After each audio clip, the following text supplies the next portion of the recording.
नमस्कार, मैं हूं संदीप चौधरी। न्यूज 24 की इस खास पेशकश में आपका स्वागत है। 1 फरवरी को आम बजट पेश किया जाएगा। अब यह सालाना प्रक्रिया है, लेकिन जिस संकट काल, संक्रमण काल, आफत आपातकाल से हम 2 साल से गुजर रहे हैं, उसके चलते दबाव भी पड़ा है अर्थव्यवस्था पर। तो इस बजट में कुछ आउट ऑफ द बॉक्स भी आना की उम्मीद लगा सकते हैं क्या हम? कैसे सरपट फिर से दौड़े अर्थव्यवस्था अपनी पटरी पर, और इसमें खास निगाहें होंगी किसानों पर, देश की 2/3 आबादी पर।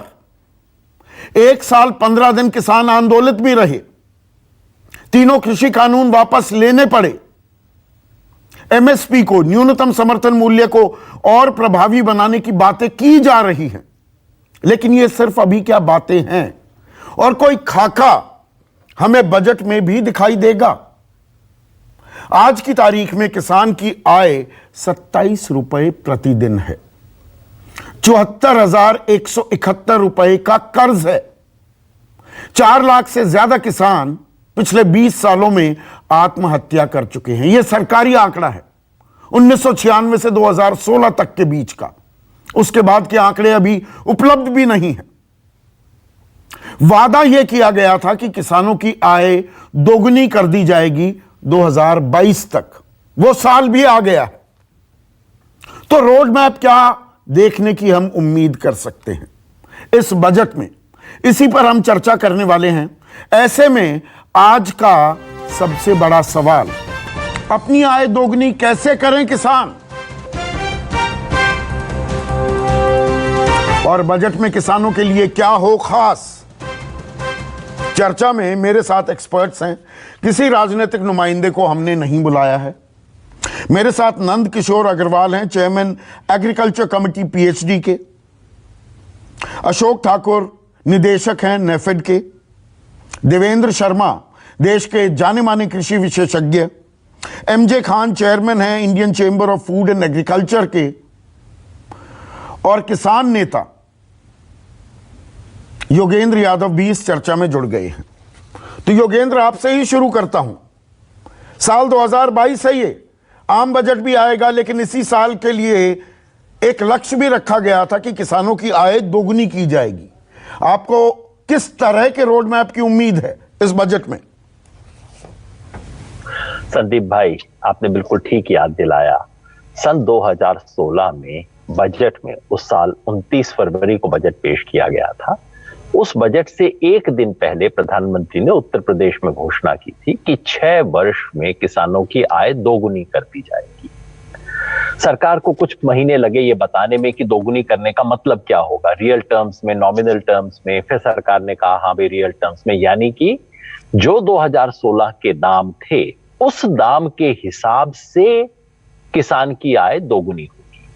तो मेरी पहली न्यूनतम अपेक्षा इस देश के वित्त मंत्री से ईमानदारी की होगी कि क्या मेरे देश की वित्त मंत्री 1 फरवरी को खड़ी होकर लोकसभा में बताएंगी कि भाई 6 साल पूरे हो गए, हम इतनी बढ़ा सके।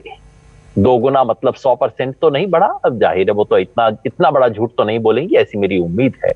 चलिए वो बताएं कि हमने 50% बढ़ाया, हमने 30% बढ़ाया, हमने 20% बढ़ाया।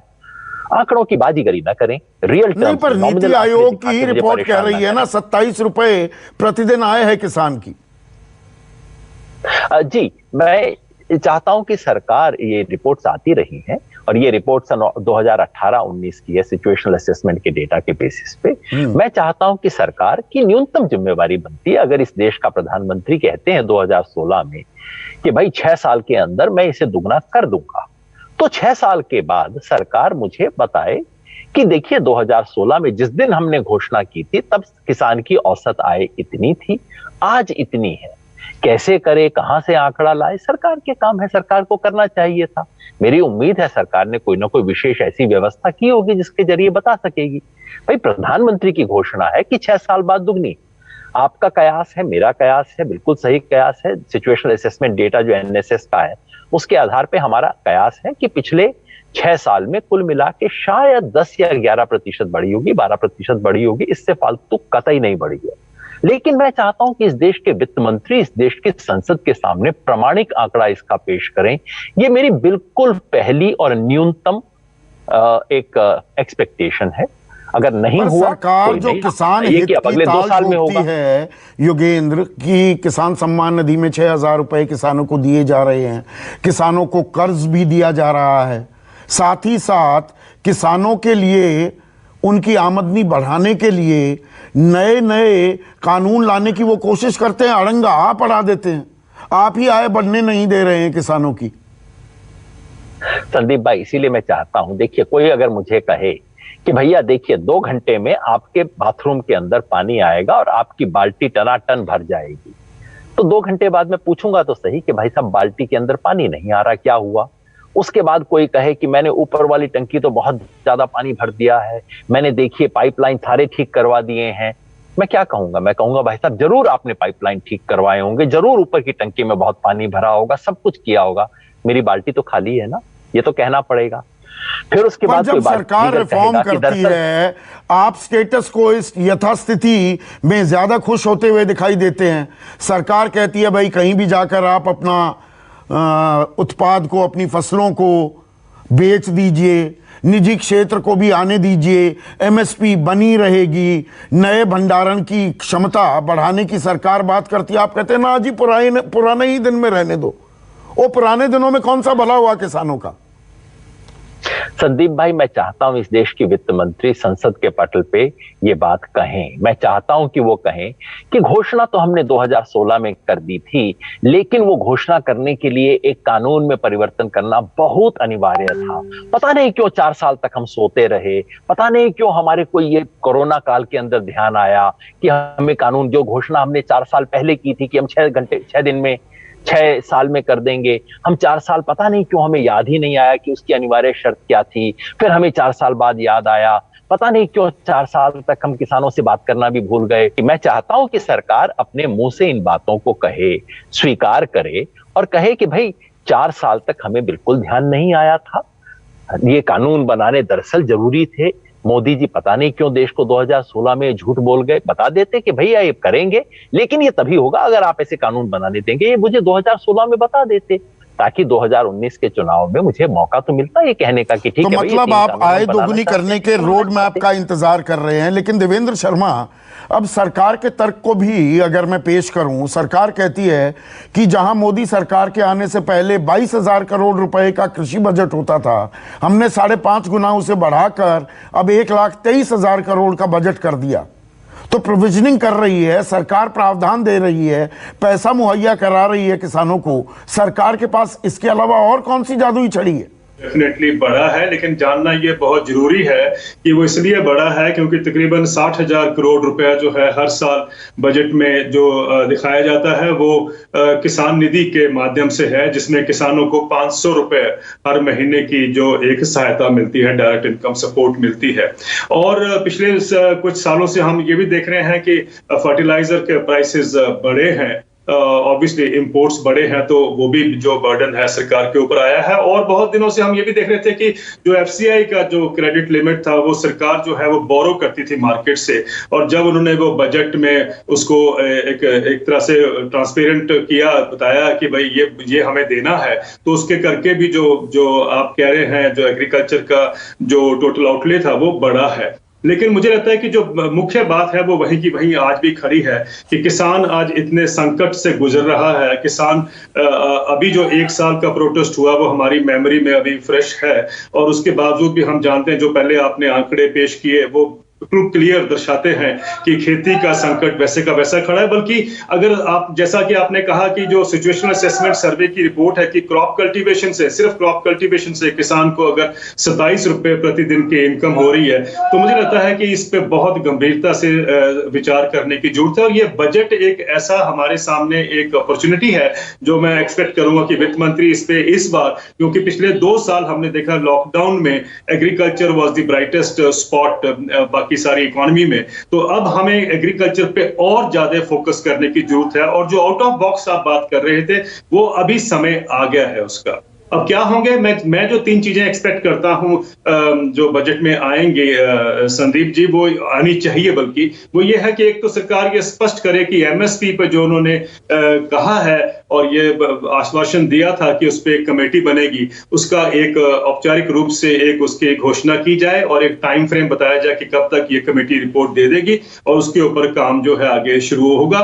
दूसरी बात यह है कि आज हम देखें कि मंडियों में, जहां हम जानते हैं कि भाई अभी हमारे पास तकरीबन 7,000 मंडियां हैं और मंडियां जो हैं वो किसान के खेत के नजदीक लाने की जरूरत है, ना कि किसान से उसको और भी दूर करने की जरूरत है। डिस्ट्रेस तभी बढ़ता है जब किसान से मंडी दूर होती है, तो उसको नजदीक लाना है तो 7,000 मंडियों से हमें बढ़ाकर उसको 42,000 मंडियों की तरफ चलना पड़ेगा। एक इन्वेस्टमेंट वो चाहिए। और जो आप बात इशारा कर रहे थे वो शुरू में कि 6,000 रुपए की अगर इन्वेस्टमेंट किसानों पर की जा रही है डायरेक्ट इनकम सपोर्ट के माध्यम से, वो हम जानते हैं कि बहुत कम है और मैं एक्सपेक्ट करता हूं कि इस बजट में कम से कम हम उसको दुगनी करेंगे। उसके 2 कारण है, एक तो खेती को सपोर्ट करने की जरूरत है और दूसरा यह है कि डिमांड, रूरल डिमांड जनरेट करने की जरूरत है, क्योंकि जितनी डिमांड बढ़ेगी उतना ही हम देखते हैं कि जो इंडस्ट्रियल व्हील्स ऑफ डेवलपमेंट है वो बढ़ेंगे, दौड़ेंगे। तो वो मुझे लगता है कि डबल करने की जरूरत है, यानी तकरीबन 60,000 करोड़ रुपए का जो और बजट अतिरिक्त चाहिए उसके लिए, क्योंकि अगर हम 12,000 करते हैं, घबराइए नहीं, पैसा देश के पास है,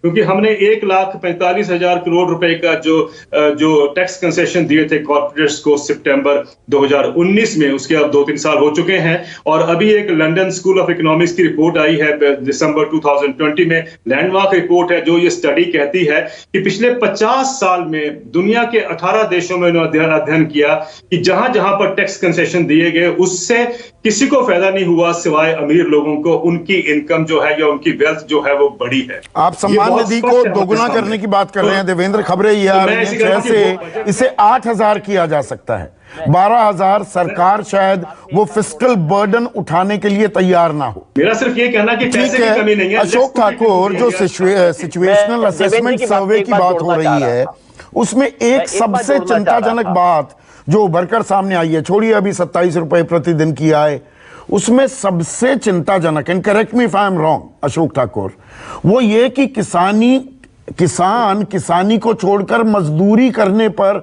मजबूर हो रहा है। अब किसानी का पुट आमदनी में लगातार घटता जा रहा है, मजदूरी का पुट बढ़ रहा है। क्या इसे एड्रेस करने का वक्त आ गया है? देखिए संदीप जी, अगर आप देखें तो जब से औद्योगिकरण आया है तब से ये प्रयास लगातार चल रहे हैं और सरकार की नीतियों में बात रहती है कि ग्रामीण क्षेत्र से पलायन होकर जितने लोग शहरों की तरफ आएंगे उतना मजदूरी सस्ती होगी। ये सामान्यतः ये लगातार होता रहा है, तो इस बात को डिनाई नहीं कर सकते। मुझे ये लगता है कि अब कृषि जो है, क्योंकि एक बड़ी जरूरत है और कृषि क्षेत्र में किसान की आय बढ़े, इस बात को भी कोई डिनाई नहीं कर सकता है। और मैं ये भी इस बात को भी कोई डिनाई नहीं कर सकता कि पिछले 6-7 साल के अंदर सरकार ने किसानों की आय बढ़ाने के लिए प्रयास नहीं किए और लगातार प्रयास किए। अगर हम बजट एलोकेशन की बात करें तो उसको भी बढ़ाया गया है और मैं समझता हूं कि अभी तक का सबसे हाईएस्ट बजट एलोकेशन रहा है पिछले वर्षों में। अगर मुझे लगता है कि कर्ज की अगर आप बात करें, उसका दायरा लगभग अब 18 लाख करोड़ का लक्ष्य मुझे लगता है कि हो जाएगा। 16 लाख से ज्यादा का अभी तक लक्ष्य था पिछली सरकारों का जो पिछले नहीं। इसमें देवेंद्र शर्मा, अशोक ठाकुर जो पॉइंट रेड फ्लैग कर रहे हैं कि वो 1,23,000 करोड़ का बजट तो कर दिया, उसमें 60,000 करोड़ का तो पुट किसान सम्मान निधि का ही है, जो प्रधानमंत्री सम्मान निधि है, और वो 6,000 रुपए, 500 रुपए महीना मिल भी जाए, 120 रुपए पेट्रोल, 110 रुपए डीजल की कीमत ही, मैं सिर्फ डीजल की कीमत की बात कर रहा हूं, बाकी लागत जो बढ़ी है उसी में ही ये पैसे मुक जाते हैं कि नहीं? नहीं, देखिए संदीप जी, इसमें एक बात समझनी होगी कि ये जो 6,000 रुपए है, ये ना तो कोई पेंशन है ना कोई आय के लिए दिए गए, ये कंपेंसेशन है एक तरह से, जो किसान को उसकी खेती के समय पर पैसे की जो कमी पड़ती है उसमें उसको मदद हो जाए, खाद खरीदने में, बीज खरीदने में, या बाकी जो इनपुट्स उसको चाहिए होते हैं, उसमें एक सहायता के रूप में ये राशि, और मुझे लगता है ये बढ़ानी चाहिए और निश्चित तौर पर आने वाले समय में बढ़ेगी। और ये मुझे लगता है जैसे जैसे अर्थव्यवस्था का साइज बढ़ेगा ये लगातार बढ़ेगी, इसमें कोई दो राय नहीं है। और अशोक जी, हम कान सीधा पकड़ने के बजाय घुमाकर पकड़ रहे हैं क्या? किसान सम्मान निधि दी जा रही है, अच्छी बात है, और बढ़ जाए और अच्छा, कुछ राहत मिलेगी किसानों को, लेकिन मूल सवाल तो यह है कि किसान जो उगाता है और किसानी ने ही हमारी अर्थव्यवस्था बचाई पिछले 2 सालों में, उसको मेहनत की माकूल कीमत मिल जाए। 1850 रुपए अगर मक्का के दाम है, न्यूनतम समर्थन मूल्य है, और वो बेच रहा है 850 रुपए पर, तो 6 क्विंटल बेचने में ही उसके 6000 रुपए का नुकसान हो गया। देखिए संदीप जी, मक्का का उदाहरण मुझे लगता है यहाँ सूटेबल नहीं है। उसकी एक बड़ी वजह यह है कि मक्का का सबसे ज्यादा कंजम्पशन पोल्ट्री फार्मिंग में होता है। आप कोई भी ले लीजिए ना, 1975 धान की खरीदी होनी चाहिए, 1200-1300 में खरीदी हुई ना, कोई भी उदाहरण ले लीजिए। मैं इसको स्वीकार करता हूं, लेकिन इस सच्चाई को भी स्वीकार करना पड़ेगा कि धान का कुल उत्पादन का 43% अभी सरकार एमएसपी पर खरीद रही है। गेहूं तो धान और गेहूं का, और बाकी 2 फसलें, 23 में से 19 फसलों की खरीदी तो 5% से कम है ना। नहीं, दलहन में भी बहुत दायरा बढ़ाया, उसका परिणाम यह आया है कि दलहन का दायरा बढ़ाने से दलहन का उत्पादन 16 मिलियन टन से आज 25 मिलियन टन छू रहा है। तो किसान को कहीं ना कहीं भरोसा बना है, तो सरकार ने वो प्रयास तो किया है। मुझे लगता है कि मंडियों को और ज्यादा आधुनिक करके ई नाम जो बाजार है उसके एक्सपेंशन की जरूरत है। ठीक है, नंदकिशोर अग्रवाल, किसान को इनाम मिलना चाहिए ना। 2 साल में हमारी अर्थव्यवस्था ने 23.9% तक का भी गोता खाया, तो 3.4% का विकास करके एक संबल, एक मजबूत कांधा तो किसानों ने दिया ना अर्थव्यवस्था को पिछले 2 सालों में। निश्चित रूप से ये जो बजट आने वाला है, ऐसा मुझे लगता है कि निश्चित रूप से किसानों पर फोकस होकर के बजट आएगा। पीआईजी चैम्बर ऑफ कॉमर्स की तरफ से हमने कुछ सुझाव दिए हैं। एक तो किसानों का जो इनपुट की रिक्वायरमेंट है, फीड से लेकर के और एग्री फार्म तक, उस सब के अंदर जीएसटी की जो है वो रैशनलाइजेशन होनी चाहिए। एक समान टैक्स, ये जीएसटी लगना चाहिए। कुछ पर 18% है, कुछ पर 5% है, कुछ पर नहीं है। इसको अगर रैशनलाइज करेंगे और किसान को बताएंगे ये जीएसटी है, कई दफे व्यापारी और जो दुकानदार है वो किसान को 18% के नाम से और बोगस बिलिंग करके किसान को चीट करता है। तो अगर ये रैशनलाइज करेंगे तो उसका लाभ होगा। एमजे खान, एक खबर यह भी आ रही है कि सरकार एक समर्थ नाम की योजना का ऐलान भी कर सकती है, जिसमें बिजली उत्पादन बढ़ाओ, प्रदूषण कम किया जाए और इससे किसानों की आमदनी बढ़ सकती है। ये बातें कागज पर बहुत अच्छी लगती हैं, पर मैं पराली का ही उदाहरण लूंगा। पराली की समस्या किसान कोई खुद थोड़ा जलाना चाहता है, उसका हम निवारण नहीं निकाल पाते, कागजों में बड़ी बड़ी प्लान जरूर बना देते हैं। क्या ये एक हमारी दिक्कत है?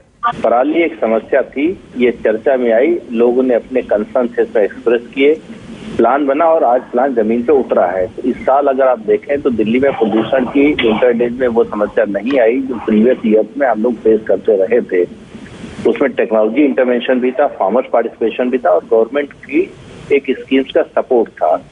अब आती है जो लार्जर इशू नंदकिशोर अग्रवाल ये भी उठा रहे थे, ये बात सही है। आज अगर देखें तो ग्लोबली 3 सबसे बड़े जो चिंता की बात है एग्रीकल्चर में, एक तो है क्लाइमेट चेंज। अब वो फॉर रियल है, अब कोई होक्स नहीं है, कोई एनवायरमेंटलिस्ट ग्रुप्स का एक उठाया हुआ एक बोगी नहीं है, बल्कि we can see the change in climatic pattern.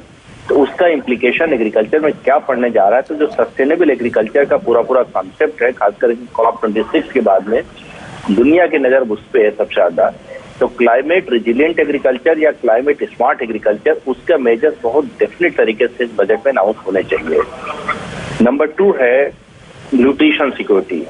By and large national level पे फूड सिक्योरिटी हम लोग 10 से 15 साल पहले अटेन कर लिए थे, लेकिन इंडिविजुअल लेवल पे भी food security by and large it is guaranteed not only in India बल्कि अफ्रीका में भी देखें तो national level food security almost हर एक नेशन में गारंटेड हो चुकी है। लेकिन आज भी 24% के आसपास अंडर नरिश्ड पॉपुलेशन है हिंदुस्तान में, जो दुनिया की किसी भी कंट्री से सबसे ज्यादा। इनफैक्ट अफ्रीका के जिसको हम पुअर कॉन्टिनेंट मानते हैं, वहां का अगर अंडर नरिश्ड पॉपुलेशन देखें तो उससे ज्यादा हमारे वहां है। ग्लोबल हंगर इंडेक्स में हम पाकिस्तान, नेपाल, भूटान, श्रीलंका इन सबसे पीछे हैं, लगातार नीचे गिरते जा रहे हैं। टॉप 100 कंट्रीज से भी हम नीचे स्लाइड कर गए। तो कहीं ना कहीं एक न्यूट्रिशन सिक्योरिटी का बहुत बड़ा डायमेंशन है जिसपे सरकार को पूरा तवज्जो देने की जरूरत है। जो पोषण स्कीम है, मैं भी वित्त मंत्री से मिला था 1 महीने पहले, तो उन्होंने कहा कि पोषण स्कीम, मैंने कहा मैडम कम से कम 10 गुना बजट इसमें बढ़ाई है, तब तो इसका कुछ इम्पैक्ट ग्राउंड पे दिखाई पड़ेगा।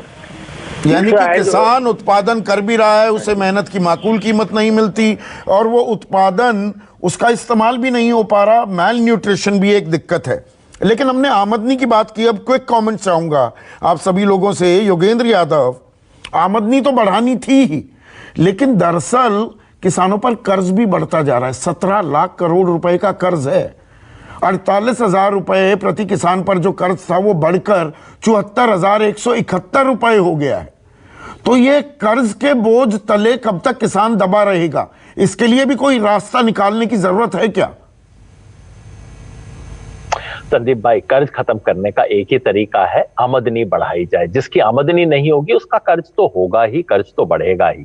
और 100 बात की एक बात, ये बजट कोई सामान्य बजट नहीं है किसान के लिए। आए बाएं की बातें न करें। क्लाइमेट चेंज जरूर है, देखा जाएगा, उस पर जरूर कुछ करने की जरूरत है। फार्म मैकेनाइजेशन पे जरूर कुछ कीजिए, लेकिन ये सब इस बजट का केंद्रीय बिंदु नहीं हो सकते। इस बजट का केंद्रीय बिंदु केवल एक होना चाहिए, वो ये कि आपने कहा था 6 साल बाद मेरी बाल्टी में पानी दुगना हो जाएगा। 6 साल पूरे हो गए हैं, हो गया क्या? और अगर नहीं हुआ तो आप कितने और साल की मियाद दे रहे हैं? तो आमदनी बढ़ाना केंद्र बिंदु होना चाहिए। अशोक ठाकुर, आपके हिसाब से केंद्र बिंदु क्या होना चाहिए? देखिए, मैं कम से कम नंद किशोर जी से थोड़ा सहमत हूँ कि सरकार को कृषि के मामले में टैक्स में थोड़ा बड़ा दिल दिखाना चाहिए और R&D पर बहुत जोर लगाने की आवश्यकता है, क्योंकि चाहे सीड्स हो, चाहे अन्य टेक्नोलॉजी हो, उसको अधिक से अधिक एग्रीकल्चर में अगर हम लाएंगे तो उसे उसकी कॉस्टिंग कम होगी, उसकी लागत कम होगी, तो निश्चित तौर पर लागत कम होना भी आय बढ़ने का एक माध्यम हो सकता है। ठीक है। नंद किशोर अग्रवाल, हेडलाइन क्या होनी चाहिए, फोकस क्या होना चाहिए किसान को लेकर? मुझे लगता है आज की में जो किसानों का उत्पादन है, Okay, and Ramanathan, can I know like for what purpose? उत्पादन है, फूड प्रोसेसिंग के क्षेत्र में काम करने की आवश्यकता है और लॉजिस्टिक और जो सप्लाई चेन है उसको स्ट्रॉन्ग करने की आवश्यकता है। उस पर अगर बजट दिया गया, उस पर फोकस किया गया, तो मुझे लगता है कि फार्मर के उत्पादन को सही प्राइस मिल पाएगा। अन्यथा MSP देने का कोई लाभ नहीं होगा अगर हमने इस पर काम नहीं किया।